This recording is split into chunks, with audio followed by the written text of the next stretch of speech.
Assalamualaikum warahmatullahi wabarakatuh. Perkenalkan, saya Nabila Zahra. Di sini saya akan menjelaskan mengenai materi tentang laut lepas dan menjawab pertanyaan yang telah diberikan.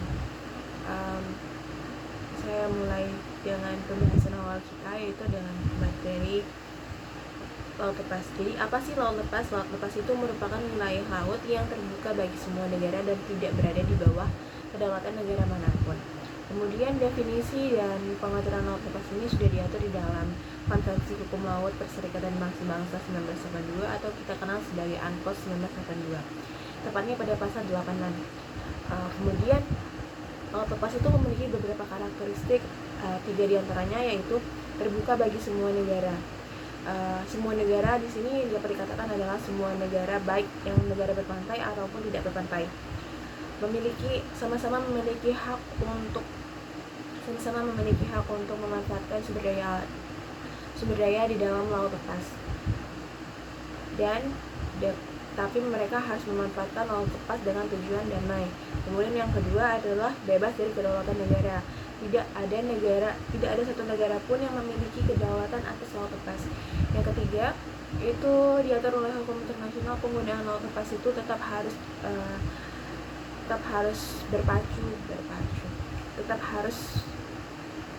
sesuai dengan norma yang telah diatur pada hukum internasional, yaitu di dalam UNCLOS 1982. Kemudian kebebasan di laut lepas. UNCLOS 1982 itu telah menjamin 5 kebebasan di laut lepas. Yang pertama itu ada kebebasan pelayaran. Kapal-kapal dari semua negara berhak berlayar di laut lepas untuk tujuan yang damai.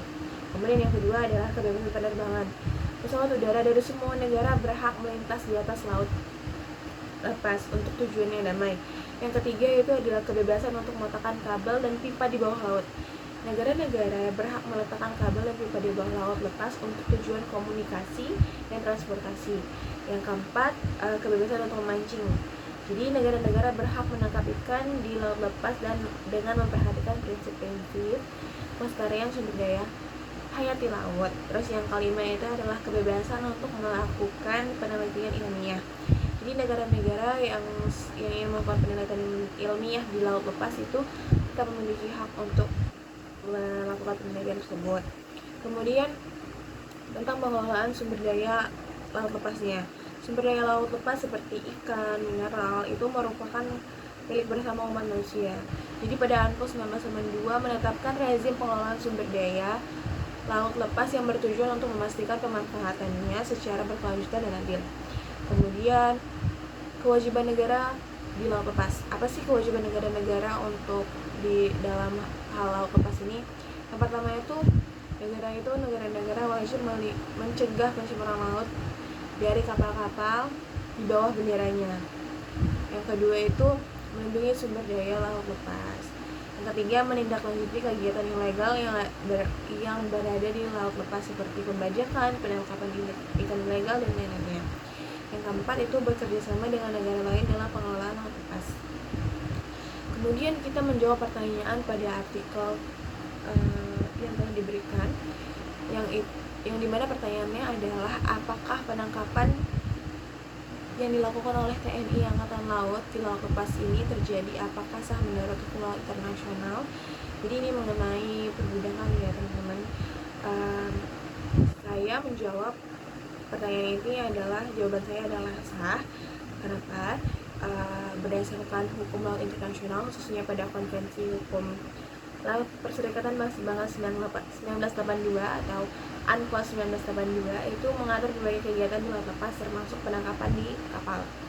Kemudian penangkapan kapal perbudakan itu UNCLOS 1982 itu memang tidak secara eksplisit mengatur tentang penangkapan kapal perbudakan di laut lepas, namun terdapat beberapa ketentuan yang dapat digunakan untuk mendasari penangkapan tersebut. Yang pertama itu adalah Pasal 99 UNCLOS 1982 mewajibkan negara-negara untuk bekerja sama dalam memerangi perbudakan di laut.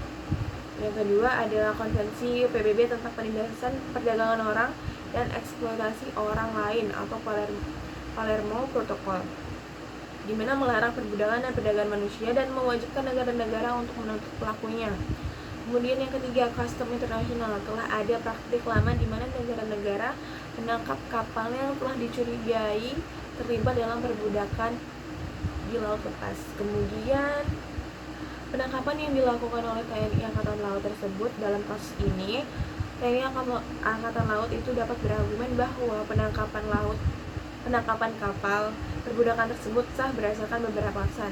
Yang pertama, informasi dan di Interpol, kapal tersebut telah diidentifikasi oleh Interpol sebagai kapal budak dan menjadi target operasi. Yang kedua itu bukti di lapangan. TNI Angkatan Laut menemukan bukti di kapal tersebut yang menunjukkan adanya perbudakan dan seperti anak buah kapal yang bekerja dalam kondisi yang tidak manusiawi. Adanya dokumen yang menunjukkan eksploitasi. Yang ketiga itu adalah tindakan untuk menegakkan hukum. TNI Angkatan Laut bertindak untuk menegakkan hukum internasional dan melindungi hak asasi manusia. Dari beberapa penjelasan di atas, saya bisa menarik kesimpulan meskipun ANKUS 1982 tidak secara eksplisit mengatur tentang penangkapan kapal perbudakan di laut lepas, terdapat beberapa ketentuan yang dapat digunakan untuk mendasari penangkapan tersebut.